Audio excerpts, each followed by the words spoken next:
Olá, tudo bem com você? Eu espero que sim. Eu sou o Fábio Costa e esse é mais um TBT da TV, aqui no canal do Observatório da TV no YouTube. Este canal já com mais de 31 mil inscritos. Eu agradeço muito a todos vocês. Se você não for ainda inscrito, inscreva-se, ative o sininho, curta esse vídeo, com o seu like, compartilhe com as pessoas que você conhece, que você sabe que podem curtir, podem gostar desse nosso conteúdo, E nós fazemos esse trabalho com muito carinho e dedicação para você que é apaixonado por TV, como nós. O nosso assunto neste vídeo é uma novela que em setembro de 1981, portanto, há 40 anos, entrou no ar na Band, na TV Bandeirantes, e deixou saudade em quem acompanhou-a, pela sua temática um pouco incomum para aquele momento, que não custa lembrar, ainda era um momento de governo militar no Brasil, tínhamos censura nas diversões públicas, nos espetáculos, enfim. E é uma novela que procurou tratar de temas interessantes para aquele momento que permanecem atuais. Eu falo de Os Adolescentes, um projeto que foi pensado por Ivani Ribeiro e que, depois de divergências da Ivani com a emissora, foi assumido pelo Jorge Andrade, por volta do capítulo 50, 60, ali cerca de 2 meses depois da estreia, em novembro para dezembro de 81. Essa novela foi exibida na faixa de 9h30 da noite, justamente porque, pela sua temática, a censura implicou um pouco para que Os Adolescentes fosse cartaz do horário das 8 da TV Bandeirantes, que no decorrer desse ano de 81 havia apresentado uma novela do Lauro César Muniz chamada Rosa Baiana.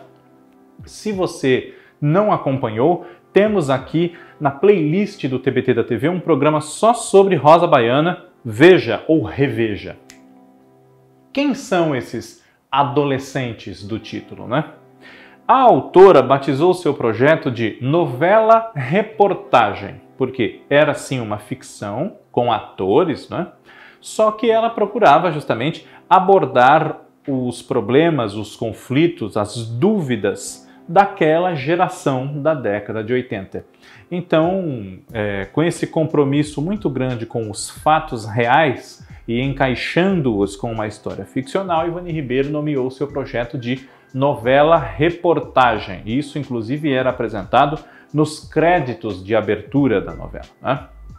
Os adolescentes que conduzem a história são o Doca, que era o papel do André Di Biase, e a sua irmã Bia, a Júlia Lemert, uma outra jovem chamada Majô, o papel da Tássia Camargo, e um rapazinho chamado Caíto, o nosso já saudoso Flávio Guarnieri. O Doca e a Bia, como eu disse, eram irmãos, tinham também um irmão menor, que era interpretado pelo Alexandre Raimundo, salvo erro meu, de nome Marcelo. E esses três, eles eram filhos da Norma Bengel, que na novela se chamava Paula, e do Paulo Vilaça, cujo personagem se chamava Odilon. A Paula e o Odilon eram um casal que tinha uma vida num nível bastante elevado, Não sei se a gente pode dizer que eles eram ricos, mas eram bem de vida, Eram de uma classe média ou classe média alta, como queira.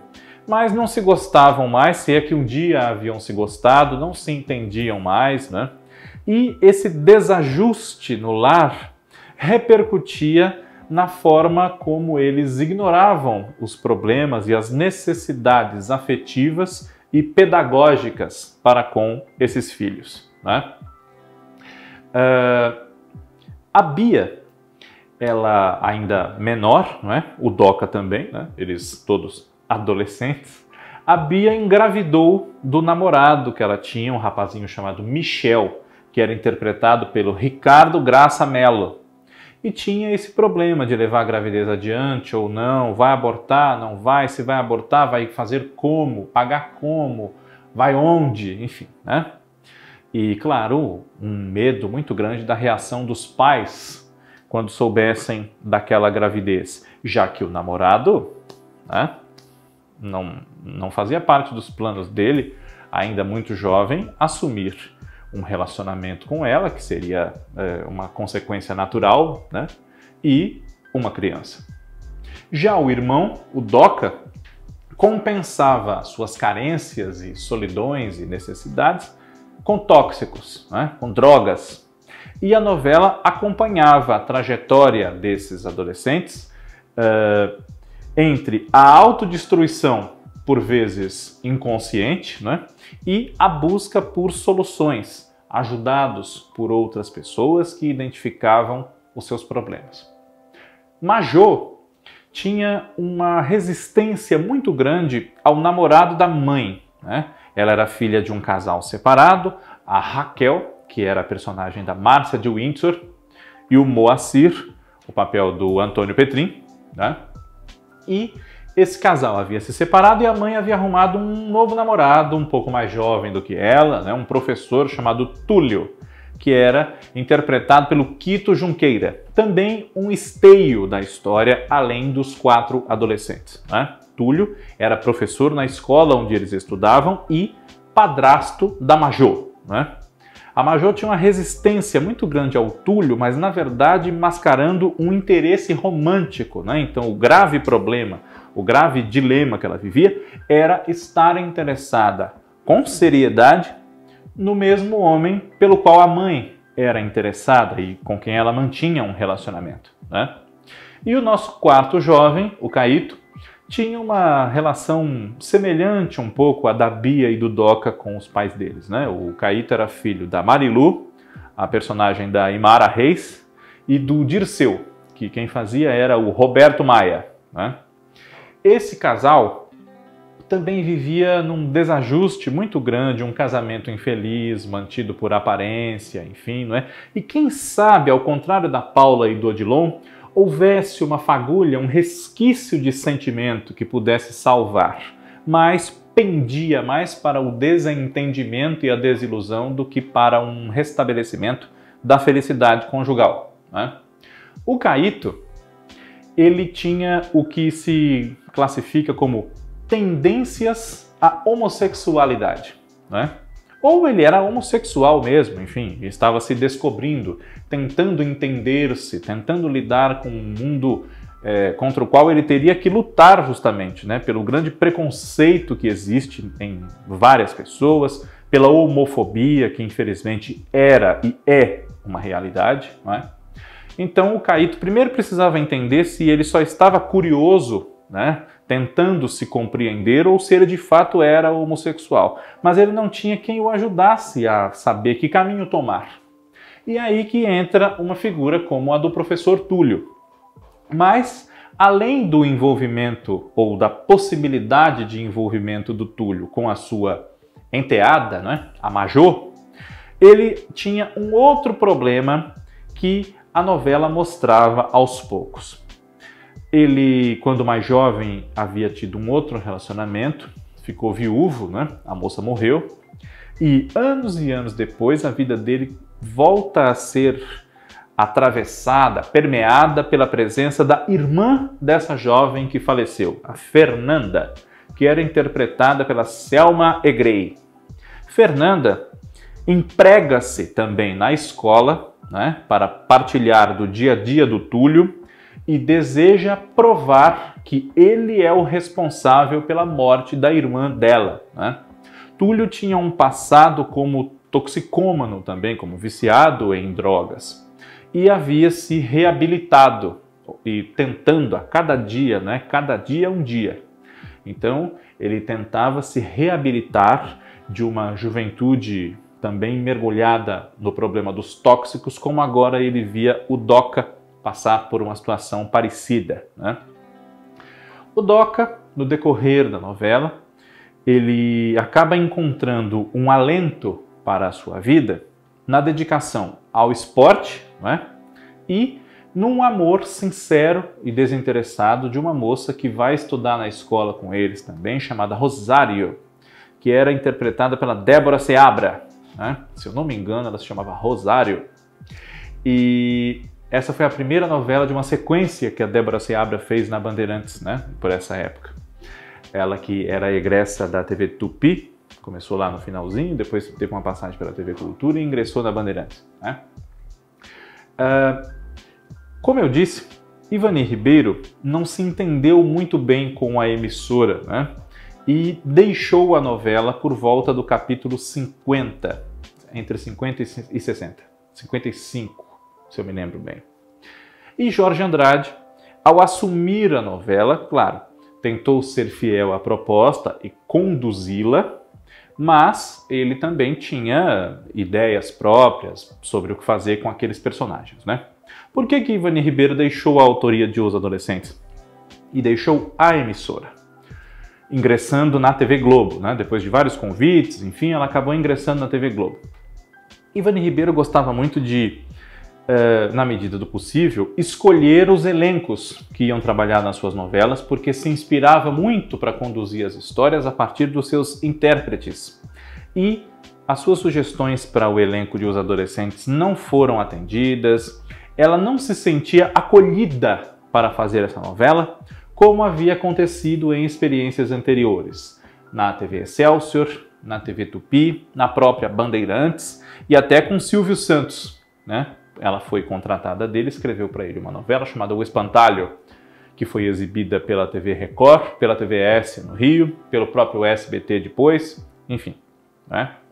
Então, muito descontente, desestimulada mesmo, ela acabou optando por deixar o projeto e também a emissora, né? E Jorge Andrade deu uma amenizada nesses problemas bem graves do início, mas sem eliminá-los magicamente, né? E criou alguns personagens novos para ajudar a levar a novela por mais, né, dezembro, janeiro, fevereiro, março, né? Ele escreveu 2/3 da novela. A novela terminou no dia 2 de abril de 1982. Um desses personagens que o Jorge Andrade criou foi justamente a moça que eu citei, a Rosário, né? Outro muito importante foi um fazendeiro muito rico chamado Joaquim, papel do Fábio Cardoso. A TV Bandeirantes, segundo a imprensa noticiou na época, tentou contratar para fazer esse papel o Francisco Coco, mas não foi possível, né? E o Fábio Cardoso, como Joaquim, era irmão do Odilon e despertou um grande interesse na sua cunhada, na Paula. Só que ele, na verdade, de fato estava interessado em encontrar um novo amor, enfim, não se fechou para isso e se encantou com uma humilde costureira pobre, né? A dona Iracema, que estava desde o começo na história, né? Interpretada pela Beatriz Segal, um dos seus raros papéis de pobre na televisão, né? E a dona Iracema era mãe de Leonel, que era o papel do José Parisi Júnior, um jovem que no início da novela morre ao disputar um racha automobilístico, né? Ou de motocicletas, não estou bem lembrado agora. E mãe também do Liminha, que era o Hugo Della Santa. Liminha, que no decorrer da história se envolve com uma mulher mais velha, que é justamente quem? Raquel, a mãe de Majô. Pois bem,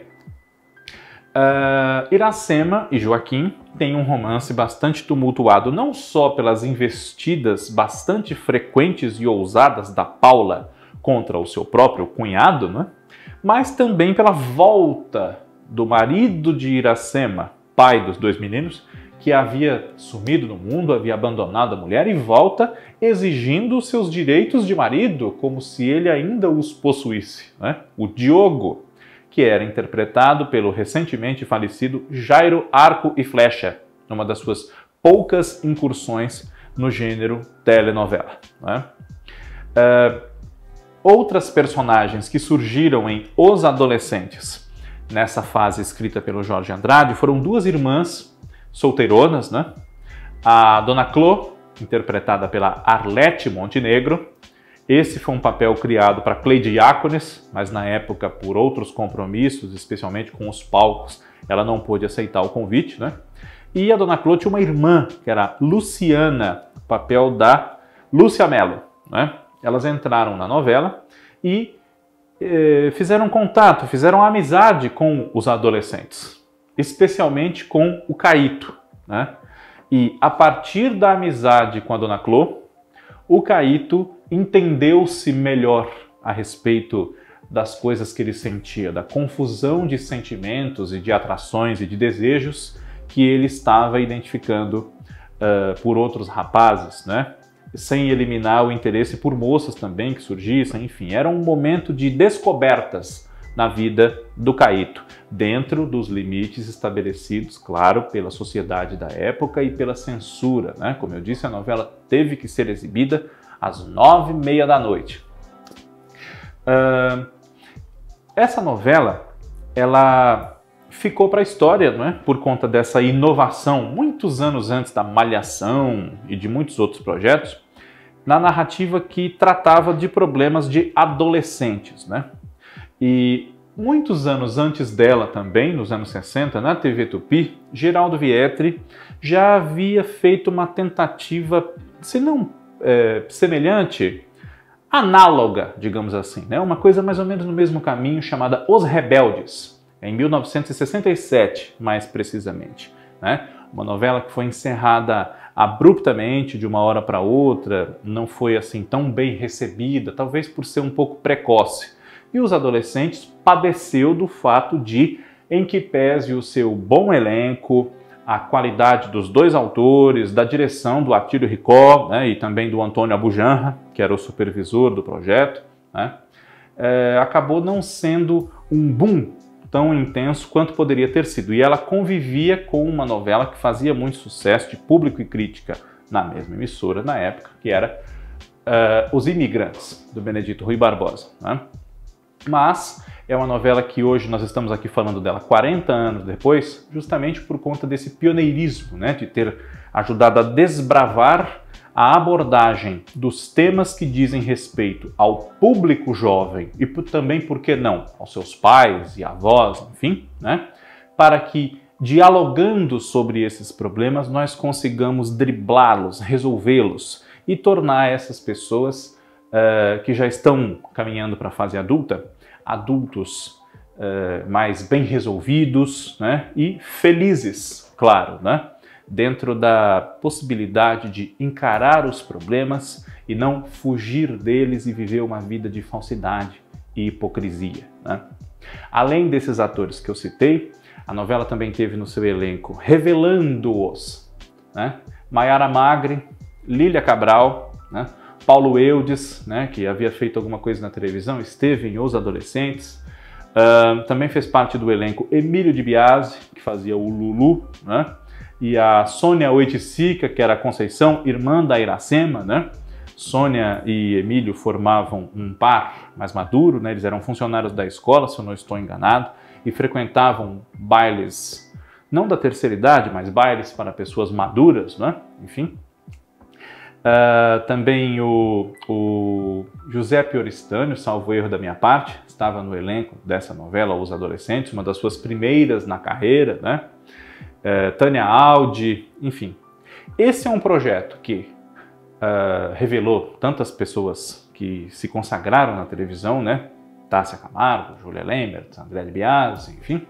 Valeria a pena, caso a TV Bandeirantes tenha essa novela preservada, uma reprise ou um lançamento na sua plataforma de streaming, o Bandplay, né? Para que essa nova geração de agora, em 2021, possa, quem sabe, também se encontrar naqueles problemas dos jovens que tinham a idade deles em 1981. Além dos meus vídeos, aqui de segunda a sexta, sempre um diferente, você tem Por Onde Anda nas terças, tem o TBT da TV nas quintas, tem Curiosidades da TV nas quartas, Em Memória nas segundas, Vale a Pena nas sextas, todos comigo, né?